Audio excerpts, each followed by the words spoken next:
እውቀት ብቻ ሳይሆን ስነ ምግባር ያላቸው ስርዓትን የተላበሱ ስለሆኑ ትልቅ ኢማም ዛሬ እንደ ተምሳሌት እናነሳለን። ወጣቱ አርቲስቱን፣ ዘፋኙን፣ ተጫዋቹን ተምሳሌት ባደረገበት በዚህ ከንቱ ወቅት እንደ አይነት ታላላቅ ስብዕናዎቻችንን ተምሳሌት ማድረግ ግድ ይለናል። አዎ እኒህ ታላቅ ግለሰብ ኢማሙ ማሊክ እብኑ አነስ ይባላል። ስብዕናቸው የረጋ አላህን የሚፈሩ ነበሩ። ረቢዕ ከሳቸው ስትሄድ ከእውቀቱ በፊት ስብዕናቸውን ተማራለች። ለአላህ የተሰራ ይዘልቃል። ከአላህ ውጭ ከፈለክበት ያንን አገልግሎት፣ ያንን መጽሐፍ፣ ያንን ዳዕዋ መንገድ ላይ ይቆረጣል። እሳቸው ያሉበት ቦታ ጫጫታ የለም፣ ስክነት የበዛበት ረብሻ የለው። እሳቸው ቁጭ ይላሉ፣ ደረሶች ማንበብ ይጀምራሉ። ሁሌ ለሐዲስ ሲወጡ ወደ ሰርግ ወይም ወደ ዒድ ፕሮግራም የሚሄዱ ነው የሚመስሉት። በጣም ለብሰው ሽቶ ተቀብተው ነው የሚወጡ። የነቢዩን ሐዲስ ነው የሚያስተላልፉት ሰለላሁ ዐለይሂ ወሰለም። ሐዲሱን አከበሩት፣ አከበራቸው። ኢንተንሱሩላህ የንሱርኩም፣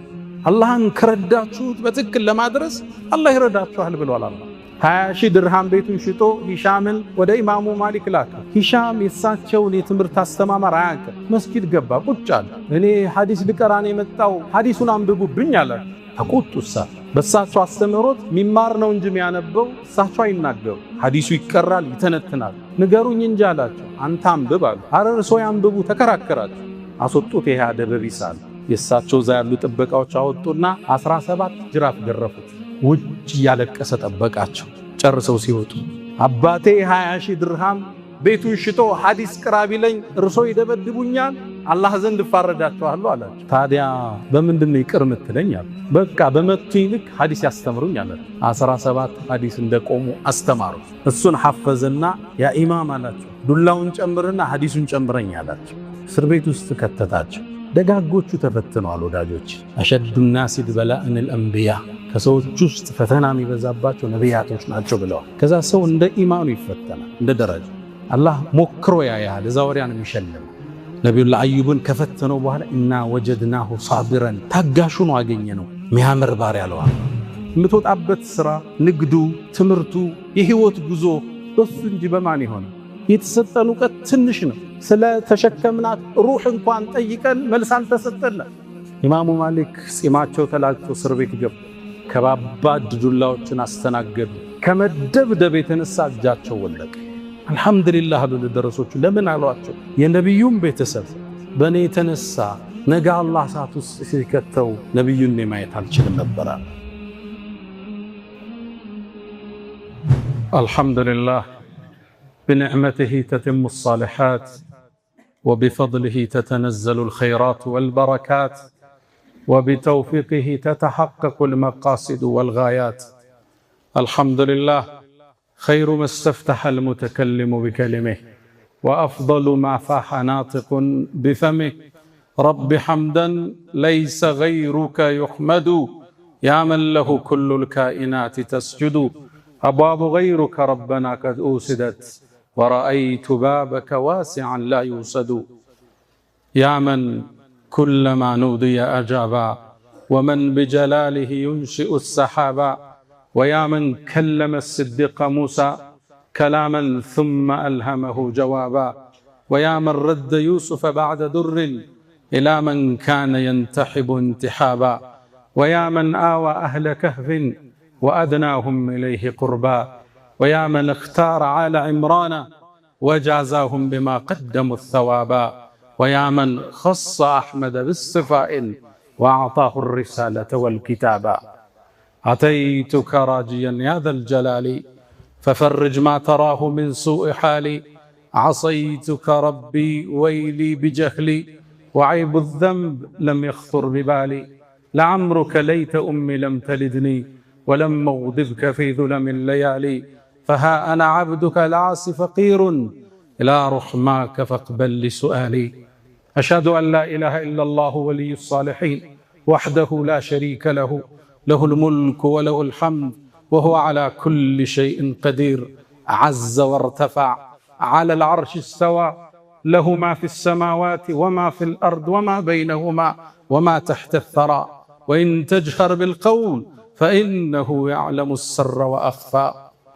وأشهد أن سيدنا وإمامنا وقرة أعيننا محمدًا عبد الله ورسوله وخيرته من خلقه وأمينه على وحيه بلغ من الله رسالاته ونصح له في برياته فصلى الله وسلم وبارك عليه ما تعقب الليل والنهار فصلى الله وسلم وبارك عليه ما ذكره الذاكرون الأبرار فنسأل الله تعالى أن يجعلنا من خالص أمته وأن يحشرنا يوم القيامة في زمرته. يا رسول الله أتى النبيون بالآيات فانصرمت وجئتنا بكتاب غير منصرم آياته كلما طال المدى جدد يزينهن جلال العتق والقدم. أخوك عيسى دعا ميتا فقام له أنت أحييت الأجيال من الرمم. أسرى بك الله ليلا إذ ملائكه والرسل في مسجد الأقصى على قدمي لما حضرت بهم التفوا بسيدهم كالشهب بالبدر أو كالجند بالعلم. صلى وراءك كل ذي خبر ومن يفوز بحبيب الله يأتمم. جبت السماوات أو ما فوقهن دجا على منورة درية اللجوم ركوبة لك من عز ومن شرف لا في الجياد ولا في أينق الرسم. مشيئة الخالق الباري وصنعته وقدرة الله فوق الشك والتهم حتى بلغت السماء لا يطار لها على جناح ولا يسعى على قدم. صلوا على خير البرية تغنم 10 يصليها الملك الأعظم من زادها ربي يفرج همه والذنب يعفى والنفوس منعم. بأبي أنت وأمي يا خير الورى فصلاة ربي والسلام معطرا. يا معشر المؤمنين أوصي نفسي الخاطئة وإياكم بتقوى الله. ولقد قال تعالى ولقد وصينا الذين أوتوا الكتاب من قبلكم وإياكم أن اتقوا الله. يا أيها الذين آمنوا اتقوا الله وقولوا قولا سديدا يصلح لكم أعمالكم ويغفر لكم ذنوبكم ومن يطع الله ورسوله فقد فاز فوزا عظيما. يا أيها الذين آمنوا اتقوا الله حق تقاته ولا تموتن إلا وأنتم مسلمون.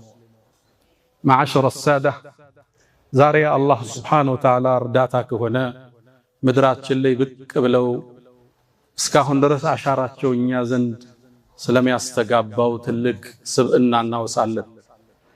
የዛሬ 1300 ዓመት ገደማ የጻፉት መጽሐፍ ትውልድ ተቀባብሎት እኛ ዘንድ አሁን ድረስ የማጣቀሻ ምንጭ ስለጻፉት ታላቅ ኢማም እናወሳለን።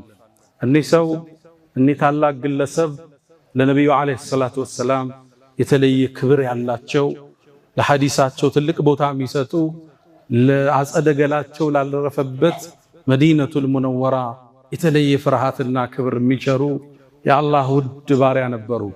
ነብዩም አለይሂ ሰላቱ ወሰላም كما عند الترمذي واحمد وغيرهما በዘገባ ላይ እንደተላለፈው ስለሳቸው ተንብየው የተናገሩት ንግግር አለ።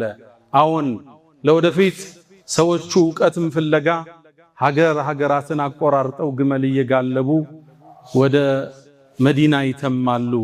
ከመዲናው ሰው የበለጠ አዋቂና ያገኙም ይላሉ። فلا يجدون احدا اعلم من عالم المدينه የመዲናው ኢማም ብለው ነብዩ የጠቀሱት የሐዲሱ ተንታኞች እሳቸው ናቸው ስላሉት ይህ ግለሰብ ዛሬ እናወሳለን።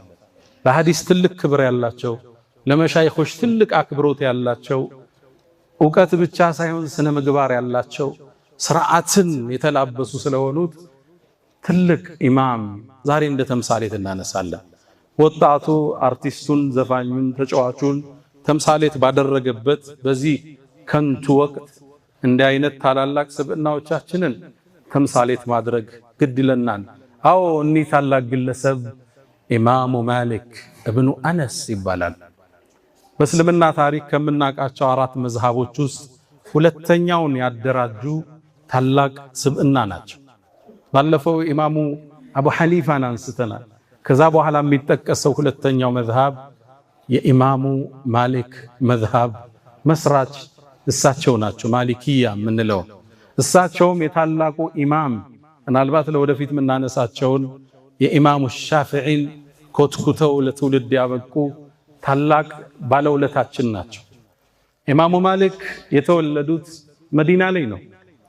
በ93 ሂጅሪያ ላይ ነብዩ አለይሂ ሰላቱ ወሰላም ከተሰደዱ 93 ዓመት በኋላ መዲና ላይ የተወለዱ ታላቅ ሰው ነበሩ። የሚገርመው በዛን ወቅት የነብዩ ኻዲም የሚባሉት አነስ ኢብኑ ማሊክ ምድርን የተሻገሩበት ወቅት ነበር። የተሻገሩት አነስ ኢብኑ ማሊክ ሲባሉ የተወለዱት ደግሞ ማሊክ ኢብኑ አነስ ይባላል። ምናልባት አላህ የሁለቱን ስብዕናዎችን ተዛምዶ ሊጠቁመን ይሆን?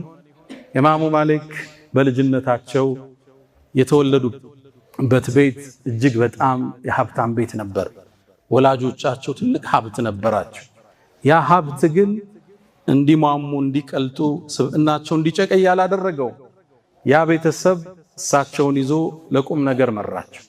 ይህ ንግድ ውስጥ ላለን ሀብት ውስጥ ላለን ሰዎች ትልቅ አስተምህሮት ነው። ያና ሀብት ትውልድ የምናወጣበት እንጂ የምንቀብርበት ስላልሆነ ኢማሙ ማሊክ ገና በለጋ ልጅነታቸው ወደ እናታቸው ሄዱ። ሐዲስን መማር እፈልጋለሁ አሏት። እናቴም ይላሉ እሳቸው ሲናገሩ ሐዲስ የሚማሩ የደረሶችን አለባበስ ካፖርት አልብሳ ከላይ ላይ ጠምጥማ እማልሸከመውን ልብስ አልብሳ ላከችኝ ይላሉ። መስጂድም ገብተው እንዲቀሩ ላከቻቸው። ሲሄዱ ግን አንድ ወስያ ሰጠቻቸው። ይሄ ወስያ ለኛ በጣም ያስፈልገን ነበር። ያ ማሊክ አለች ወደ ረቢዕ ስትሄድ ታላቁ ኢማም ሄደ ስትማር ተዓለም አደበሁ ቀብለ ዒልሚሂ ከእውቀቱ በፊት ከሱ ስብዕናውን ስርዓቱን አደቡን እሱን ውሰዳለች። ምነው ረቢዕ በዛን ዘመን የታወቀ ስብዕና ነበራቸው። ብዙዎቻችን እናወራለን አንኖረው። የዲን ሰው የምትለው አንዳንድ የምትፈራው ሰው ሁሉ ሊሆን ይችላል። ፈገግታ የተነፈገ ዲንን ሲያስተላልፍ በመሳደብ ሌሎችን ካላንጓጠጠ ቢድዓን ሽርክን ያላወገዘ የሚመስለው ትውልድ ተፈጥሯል። ስብዕናቸው የረጋ አላህን የሚፈሩ ነበሩ። ረቢዕ ከሳቸው ስትሄድ ከእውቀቱ በፊት ስብዕናቸውን ተማራለች። በእርግጥም ኢማሙ ማሊክ የዛን ጊዜው ብላቴና ማሊክ ከሳቸው ዕውቀትን ወሰደ። ከሳቸውም ብቻ አይደለም ወደ ኢማም ዙህሪ ሄደ። ሸሃብዲን ዙህሪ እሳቸውም ጋር ቤታቸው አንድ ሄዱ። አንኳኳ። ባለቤታቸው ወጣች። ማን ነው? አይ አንድ ወጣት ነው። ግባ አሉት። ለምን መጣ? እርቦ ነው እንዴ ብላ አሉት። የሀብታም ልጅ ነው። አረ ምግብ አላሰኘኝም የምግብም ችግር የለብኝም አላቸው። ታዲያ ምን ፈለግ? ሐዲስ አስተምሩኝ አላቸው። ቁጭ አሉና 40 ሐዲስ አስተምርሃለሁ ጻፍ፣ እሱን ካወቀው ሐፊዝና አሉት። የሐዲስ ኤክስፐርት ነህ አሉት። ዋና ዋና ሐዲስ አስተማራቸው። ከዛም ሊሰናበቱት መስሎ ሊሸኙት ሲሉ ጨምረኝ አላቸው። መጀመሪያ ይሄን ሕፈዝ አሉት። አይ ይሄንማ ሐፍዤዋለሁ አሉ። ኢማም ዙህሪ በዚህ ፍጥነት እንደማይታፈዝ ያውቃሉ። እጁ ላይ ያለውን ተቀበሉትና በል እስኪ ልስማ አሉት። አንድም ቃል አላስቀራ። ያኔም ምን አሉት? አንተ የእውቀት ካዝና ነህ አንተ አሉት። በልጅነቱ ዕውቀቱ የገዘፈ ስብዕናው የመጠቀ ነበር ኢማሙ ማሊክ። ገና 20 ዓመት አካባቢ ሳይሞላቸው 270 የሚሆኑ የእሳቸው መሻይኾች ለማስተማር ብቁ ነህ አሏቸው። ገና በልጅነታቸው መዲና ላይ ቁጭ ብለው ዕውቀትን መርጨት ጀመሩ። እሳቸውም ያህል ዓሊም ጠፋ። ኢማሙ ሻፊዒ ይላሉ ኢዛ ذكر العلماء ዓሊሞች እኮ ከተወሱ ፈማሊኩን ነጅም ይላሉ። ኮከባቸው ማሊክ ነው ይሉ ነበር። ዕውቀት ማን ይድረስባቸው? ሰው ሁሉ እሳቸውን ፍለጋ ከዓለም አቅጣጫ መትመም ጀመረ። ከደረሶቻቸው ውስጥ የቡኻሪና ሙስሊም የምንለው ኪታብ የነሱ ሸኾቻቸው እሳቸው ግር የተማሩ ናቸው። ኢማሙ ሻፊዒ ኢማሙ አሕመድን ያወጡ ናቸው። ሻፊዒ የተማሩት ኢማሙ ማሊክ ጋር ነበር። ዓለም ላይ አሁን የምናውቀውን ተጽዕኖ ፈጥረው ከሄዱ የአላህ ውድ ባሮች ውስጥ ኢማሙ ማሊክ ኢማሙ ዳሪል ሂጅራ የስደቱ አገር ኢማም ይባላሉ። ከዓለም አቅጣጫ ነበር ሰው ዕውቀትን ለመፈለግ ፈትዋ ለመውሰድ ወደ እሳቸው የሚመጣው። በመጽሐፍ ብቃታቸውም ጎበዝ ነበሩ። በርካታ ኪታቦችን ጽፈዋል፣ ከትበዋል። እኛ ዘንድ የደረሰው ዕውቁ ኪታባቸው ሙወጣ ይባላል። ሙወጣ ማለት ማ የተዋጠው ዐላ አተር ነቢይ ከነብዩ ኮቴ ጋር የገጠመ ማለት ነው። ሰሒህ ሐዲሶችን ብቻ እውነተኞችን የሰበሰቡበት ትልቅ መዝገብ ነበር። የሐዲስ ድርሳን ነበር። መጀመሪያ አካባቢ የጻፉት ወደ 10,000 ሐዲሶችን 4 ሰው ነበር የሚሸከመው ያን የሚጽፉበት ብራና ስለሆነ በሂደት ሐዲሶቹ ተጣርተው ዛሬ እኛ ጋር ያለው ከ1700 እስከ 800 የሚሆን ሐዲሶችን የያዘ ጥራዝ እኛ ጋር ይገኛል። ኢማም ሻፊዒ ምን ይላሉ? ከቁርአን በኋላ እኮ ይላሉ በዛ ዘመን እንደ ሙወጣ ያለ እውነተኛ ምንጭ የለም ይላሉ። ሙወጣ ኢማሙ ማሊክ ትውልድ የሐፈዘ ነበር የቀረው። የትውልዱ ማጣቀሻ ነበር ብቸኛ። ያንን መጽሐፍ ሲጽፉ በዛ ዘመን ያሉ ሰዎች እንደሳቸው ሙወጣ እያሉ ጻፉ። ሙወጣ ስሙ በዛ። ወደ እሳቸው መጣና ሰውየው እንዴ ሰው ሁላ እኮ የእርስዎን ርዕስ ተጠቀመው ሙወጣ እያለ ጻፈ አሏቸው። የተወሰኑ ኪታቦችን አስመጡና ተመለከቱ። ከዛም አንድ ቃል ተናገሩ። ማካነ ሊላህ ዳመ ወተሰል አሉ። ለአላህ ብሎ የተሰራው ከኛ መሃል ይዘልቃል አሉ ኢማሙ ማሊክ። ከዓመታት በኋላ እነዛ ሁላ ኪታቦች ደርቀው የሳቸው ኪታብ ወደ ትውልድ ተላለፈ። ሌሎች ሙወጣ የሚባሉ ጠፉ ምድር ላይ። ከዛ በኋላ የመጣው አንድ ዓሊም የኢማሙ ማሊክ ንግግር እሱ ቋጨው። ወማ ካነ ሊገይሪሂ እንቀጠዐ ወንፈሰለ። ከአላህ ውጭ ታስቦ የተሰራ መንገድ ላይ ተቆርጦ ይቀር። ብዙ ሰዎች እኮ ምድር ላይ ብቅ ብለዋል፣ ግን ትዝታቸው የቀጠለ አሻራቸው የተሻገረ ጥቂት ሰዎች ናቸው። ለአላህ የተሰራ ይዘልቃል። ከአላህ ውጭ ከፈለክበት ያንን አገልግሎት ያንን መጽሐፍ ያንን ዳዕዋ መንገድ ላይ ይቆረጣል፣ ወደ ትውልድ አይሻገርም። ሰዎች ልቦና ወስዶ ትርጉም አይሰራም። አላህ ለሁላችን ኢኽላሱን ይስጣት። ኢማሙ ማሊክ ሙወጣእን ጻፉ። ትውልድ ተቀባበለው፣ ትውልድ ተሸጋገረው። አሁን በዘመናችን አሜሪካ አካባቢ ያሉ ዩኒቨርሲቲዎችን ሰው ታዳንቃቸዋል። እዛ ተምሮ ወጣ ለመባል ማለት ነው። ከኢማሙ ማሊክ መማር የተለየ ክብር ነበር። ኢማሙ ማሊክ ትውልድን ማነጽ መኮትኮታቸው ቀጠለ። የሐዲሱን ሰንሰለት ወደ ላይ አስከነዱት። ሐታ እነ ኢማሙ ቡኻሪ የሐዲስን ሰንሰለት ወደ ነብዩ ሲያደርሱ ሰለላሁ ዐለይሂ ወሰለም ሐዲሶችን ሲልሲላ ሲያወርዱ ሲልሲለቱ ዘሀብ ይሉታል። ኢማሙ ማሊክ ያሉበትን ሰንሰለት የወርቁ ሰንሰለት ነው የሚባል። ከኢማሙ ማሊክ ከዛ ታላቁ ሸኻቸው እንትና አለ ናፊዕ አለ መውላ ብን ዑመር የዑመር ብኑ አልኸጣብ ልጅ አብደላህ ብን ዑመር አለ ታውቁታላችሁ። የሱ ባሪያ ሆኖ ነፃ ያወጣው ናፊዕ ይባላል።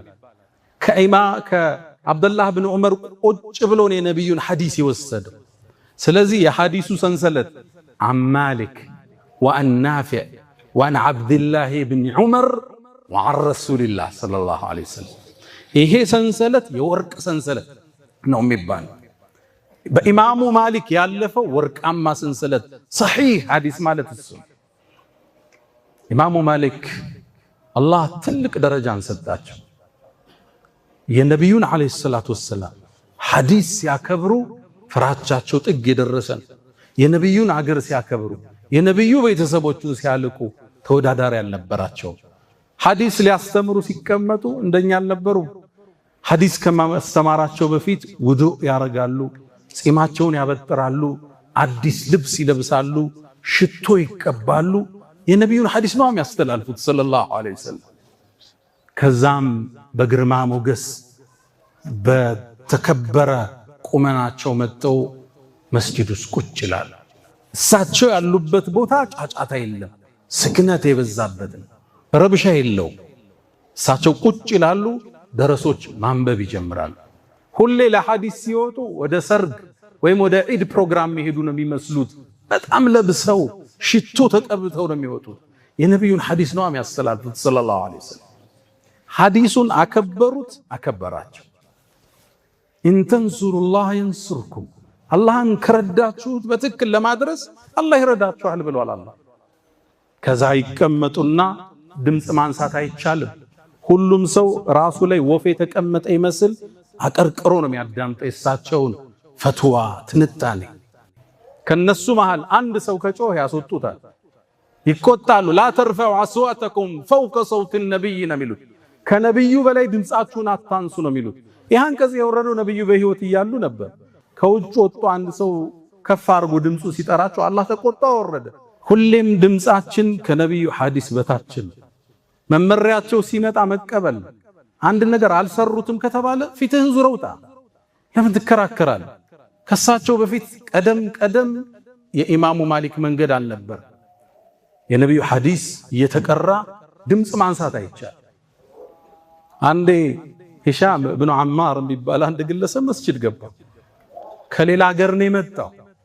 አባቱ ቤቱን ሸጠና 20,000 ድርሃም ትልቅ ብር ነው ያን ትልቅ ብር ነው ሸጠና ብሩን ሰጠው። ሄደና ኢማሙ ማሊክ ጋር ሄደ ሐዲስ ቀርተናል። ዲ ነበር ድሮቹ የሚያረግ። ሌላው ታቢዒን ምን ይላል? አባቴ ቤቱን 70,000 ድርሃም ሸጠና አሁን 70 ሚሊዮን ሊሆን ይችላል 70,000 ሐዲስ እንጂ እንዳላይ ይይዛልኛል። በ70,000 ብር 70,000 ሐዲስ ፈልጋል ውጣ ከቤት ያለ መጥቼ ተምሬ ተመለስኩ ይላል። ዲ ነበር ልጆቻቸው የሚልኩት። 20,000 ድርሃም ቤቱን ሽጦ ሂሻምን ወደ ኢማሙ ማሊክ ላከ። ሂሻም የሳቸውን የትምህርት አስተማማር አያውቅም። መስጂድ ገባ ቁጭ አለ። ከዛ እኔ ሐዲስ ልቀራን የመጣው ሐዲሱን አንብቡብኝ አላቸው። ተቆጡ እሳቸው። በሳቸው አስተምህሮት ሚማር ነው እንጂ የሚያነበው እሳቸው አይናገሩ። ሐዲሱ ይቀራል ይተነትናል። ንገሩኝ እንጂ አላቸው። አንተ አንብብ አሉ። አረ እርሶ ያንብቡ ተከራከራቸው። አስወጡት። ይሄ አደብ ቢሳል የሳቸው ዛ ያሉ ጥበቃዎች አወጡና 17 ጅራፍ ገረፉት። ውጭ ያለቀሰ ጠበቃቸው። ጨርሰው ሲወጡ አባቴ 20,000 ድርሃም ቤቱን ሽጦ ሐዲስ ቅራ ቢለኝ እርሶ ይደበድቡኛል፣ አላህ ዘንድ ፋረዳቸዋለሁ አላቸው። ደነገጡ እሳቸው። ታዲያ በምንድን ነው ይቅር የምትለኝ አሉት። በቃ በመቱኝ ልክ ሐዲስ ያስተምሩኝ አላቸው። 17 የተገረፈው 17 ሐዲስ እንደቆሙ አስተማሩት። እሱን ሐፈዘና ያ ኢማም አላቸው ዱላውን ጨምርና ሐዲሱን ጨምረኝ አላቸው። የሳቸው መጅሊስ ስርዓት የሰፈነበት ነው። መቅለብለብ የለም። ባለፈው ኢማሙ አቡ ሐኒፋን አንስተናል። የአቡ ሐኒፋ ደግሞ እንደዚህ አልነበረ። ተማሪዎቻቸው ጋር ሐሳብ እየተለዋወጡ ነበር የሚወያዩት። አንዳንዴ ይላሉ ኢማሙ አቡ ሐኒፋ ሲሳሳቱ ተሳስተሃል ይሉኛል አሉ ተማሪዎች። ኢማሙ ማሊክ ጋር እንደ የለም ጸጥ ነው።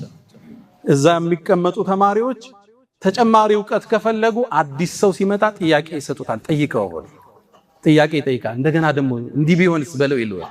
እንዲህ ቢሆንስ አዲስ ነው አያውቅም። እሱን ተጠቅመው ነው ሐሳባቸው የሚገልጹት።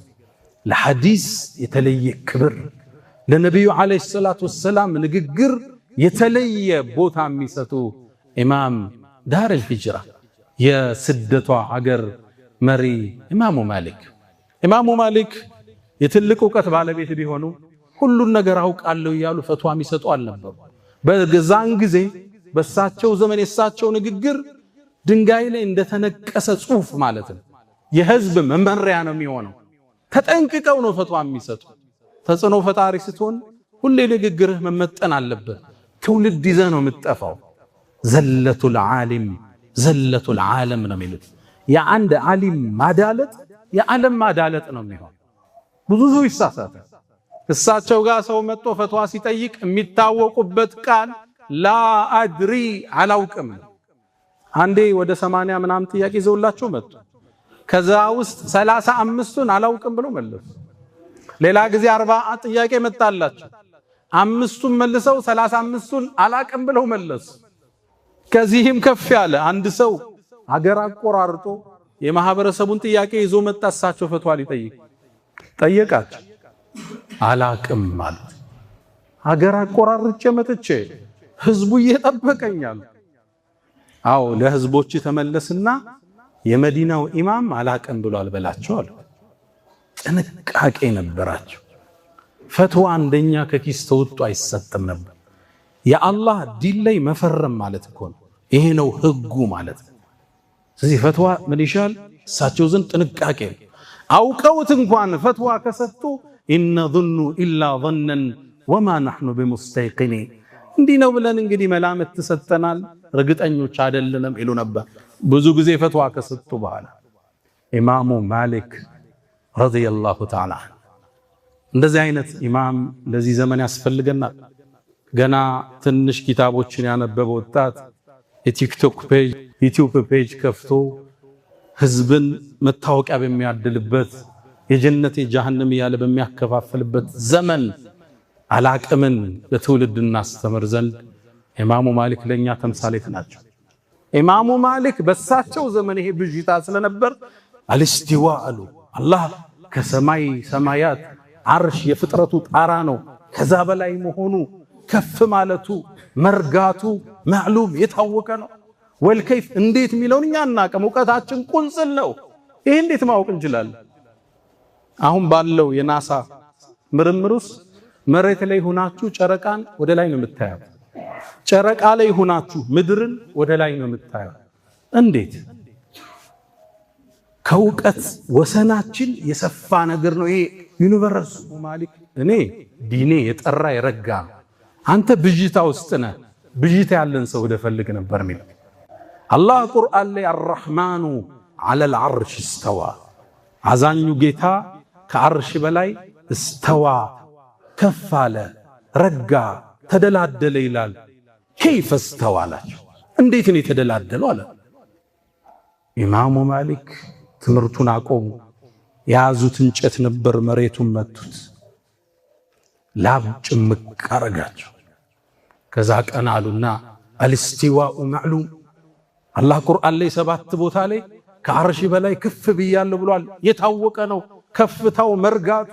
ወልከይፍ እንዴት የሚለው ገይሩ ማዕቁል ከዓቅላችን ከምንረዳው በላይ ነው።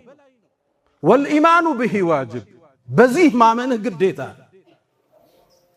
ግን የጠየከው ጥያቄ የፈጠራ ሰዎችን ጥያቄን የጠየከኝ አስወጡልኝ አሉ ኢማሙ ማሊክ። አልስቲዋ ማዕሉም፣ አላህ ቁርአን ላይ ثم استوى على العرش الرحمن على العرش استوى إليه يصعد الكلم الطيب ወደሱ መልካም ንግግሮች ይወጣሉ። አሚንቱም መን في السماء ከበላይ ያለው ጌታችሁ ሐዲሱን ከአንድ ሺህ በላይ ነው ያለው። በዚህ ዙሪያ አላህ ከዐርሽ በላይ ስለመሆን መጣና ጥያቄ ሹብሃ ከተተ፣ ተቆጡ፣ እንዲወጣ አዘዙ። አቂዳቸው ጥርት ያለ ይሄ ዒልሙል ከላም የንግግር ጂምናስቲክ የሚጫወቱ እንደ ዘመናችን ያሉትን መጅሊሳቸው ማያስገቡ የተውሂድ ዘብ ነበሩ። የምትወጣበት ስራ፣ ንግዱ፣ ትምህርቱ፣ የህይወት ጉዞ በሱ እንጂ በማን ይሆነ? ሌላ ጊዜ ሙስሊም ላይ እንደተዘገበው ሙዓዊያ ብን ሐከም አልሰለሚ ባሪያ ነበረችው፣ ትንሽ ልጅ ነች። ይቺ ልጅ አጠፋች። በጎቹን በተኩላ አስበልታ ተበሳጨና መታት። ሲመታት ደነገጠ። ወደ ነብዩ መጣ አለይሂ ሰላቱ ወሰላም። አጥፍታብኝ መታዋት አላቸው። እሳቸውም እንዴት ብለው ትንሽ ከበደው ነገሩ። የአላህ መልእክተኛ ነፃ ላውጣት፣ ባሪያ ነች፣ ነፃ ላድርጋት፣ ከወንጀሉ እንድጸዳ ሙእሚን መሆኗን ፈትኑልኝ አላቸው። አስጠሯት፣ መጣች። አንድ ቃል ጠየቋት። ሶሒህ ሙስሊም ያለኝ 2 ዘገባ፣ አንደኛ ፊሰማ ከላይ አለች ይላል ሐዲስ። በሌላ ዘገባ ላይ ፈአሻረት ወደ ሰማይ በጣቷ አመላከተች ይላል። ከዛ ነብዩ ቀጠሉ ፈመን አና እኔ ማን ነኝ አላቸው። አንተማ የአላህ መልእክተኛ ነህ አለቻቸው። ነብዩ ምን አሉ? ሙእሚን ነች፣ ነፃ አውጣት አሉ ነብዩ አለይሂ ሰላቱ ወሰለም።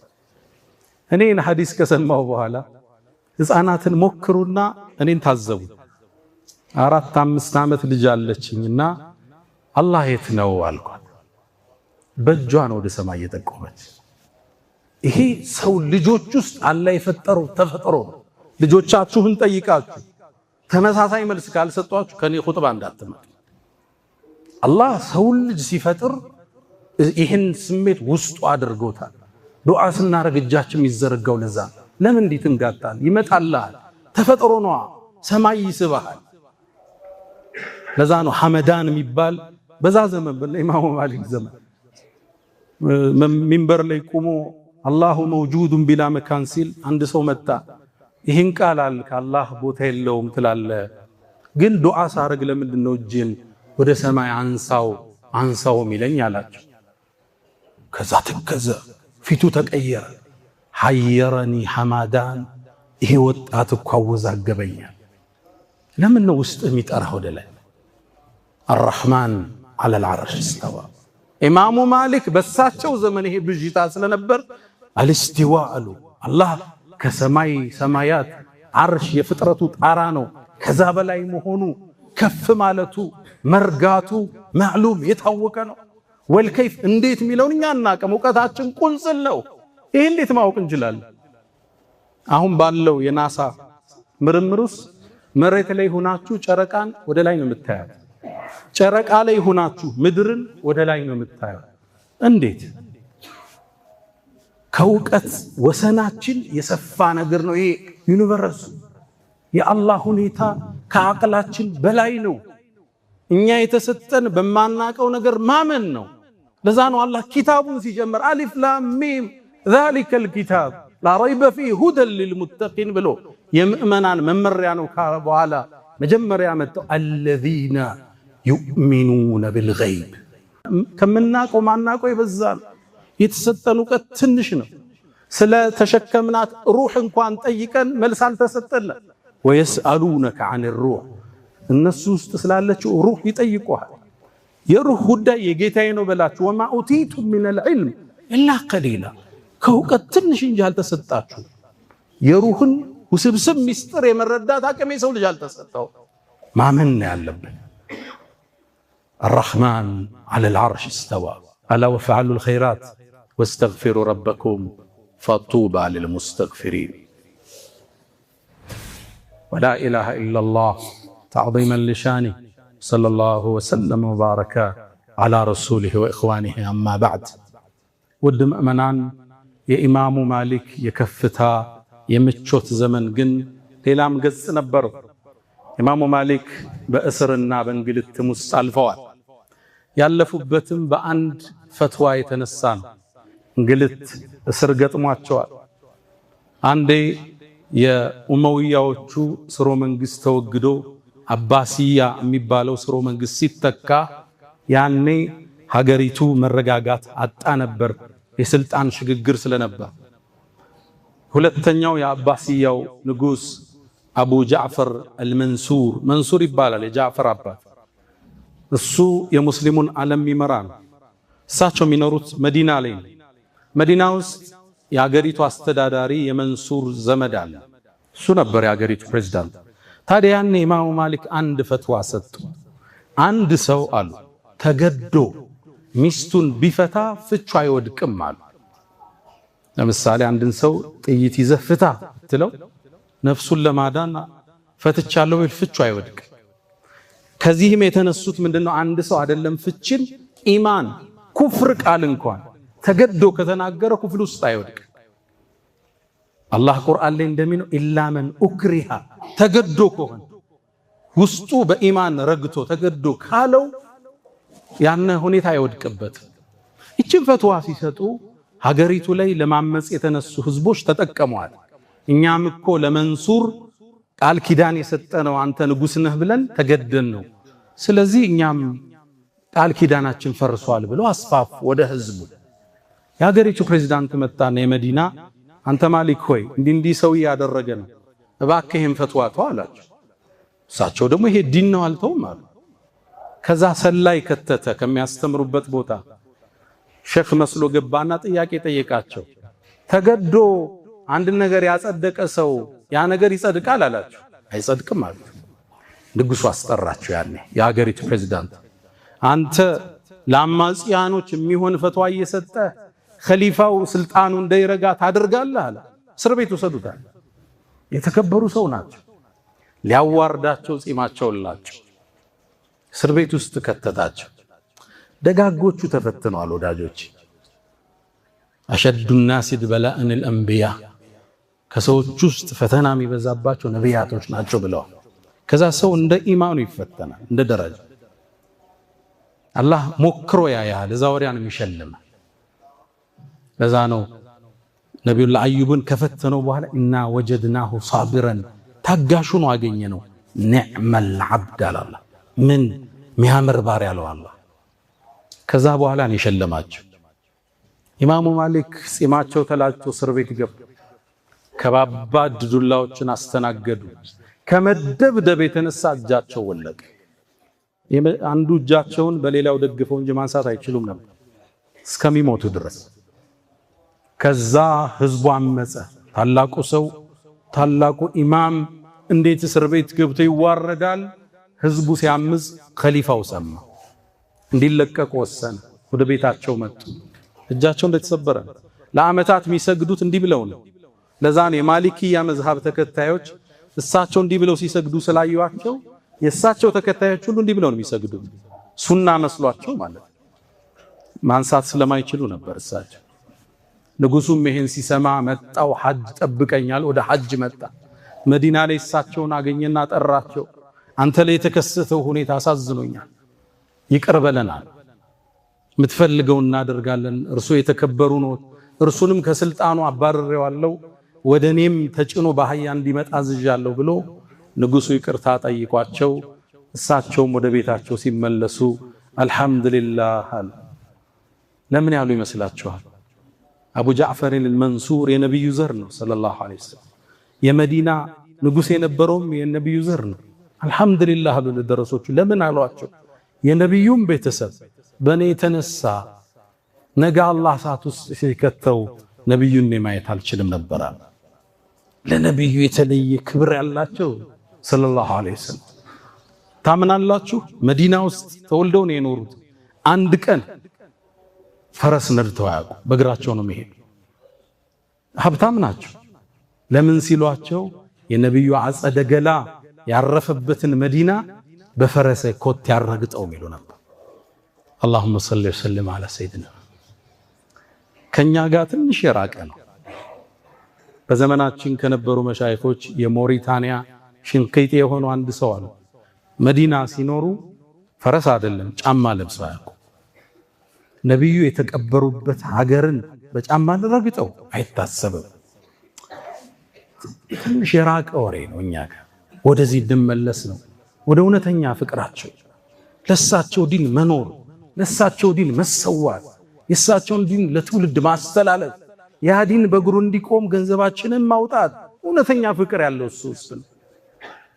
ብሽሽቅ በመጀመር አይደለም። በየመስጂድ ፍቅሩ ያለ ሌላ ቦታ መስዋዕትነት ይፈልጋል። ይሄ ዲን በጣም የሚያምር አስደሳች ማራኪ ህይወት አሳልፈው ወደ አኺራ መሸጋገር ግድ ሆነ።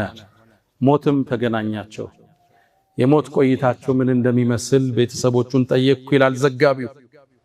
ልክ የመጨረሻ ትንፋሻቸው ላይ ቃለ አሽሀዱ አን ላ ኢላሃ ኢለላህ ወአነ ሙሐመደን ረሱሉላህ አሉና ሊላሂል አምሩ ሚን ቀብል ወሚን ባዕድ ይችን ብለው ሩሃቸው ወደ አኺራ ተሸኘች። ማይሞቱ አላህ ብቻ ነው፣ አሸናፊው እሱ ብቻ ነው።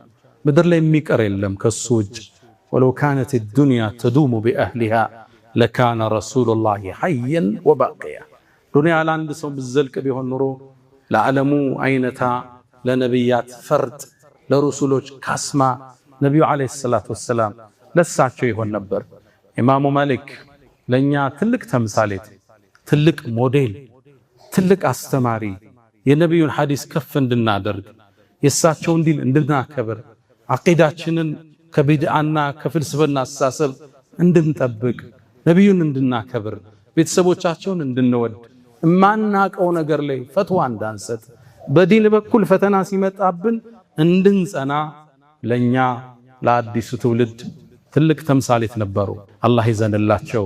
ያ መን ትሕቡነ ነቢየ ሙሐመዳ ሰሉ ዐለይሂ ወሰልሙ ጡለል መዳ ወሰላቱኩም ወሰላሙኩም ኑረን ለኩም بأمسكم وفي يومكم ولكم غدا إن الله وملائكته يصلون على النبي يا أيها الذين آمنوا صلوا عليه وسلموا تسليما اللهم صل على محمد وعلى آل محمد كما صليت على إبراهيم وعلى آل إبراهيم وبارك اللهم على محمد وعلى آل محمد كما باركت على إبراهيم وعلى آل إبراهيم في العالمين إنك حميد مجيد اللهم أعز الإسلام والمسلمين وأذل الشرك والمشركين.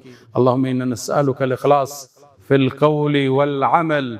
اللهم إنا نعوذ بك من جهد البلاء ودرك الشقاء وسوء القضاء وشماتة الأعداء. اللهم إنا نعوذ بك من زوال نعمتك وتحول عافيتك وفجاءة نقمتك وجميع سخطك يا أرحم الراحمين. اللهم إنا نسألك العفو والعافية والمعافاة الدائمة في الدين والدنيا والآخرة. اللهم ربنا آتنا في الدنيا حسنة وفي الآخرة حسنة وقنا عذاب النار. ألا فأقم الصلاة.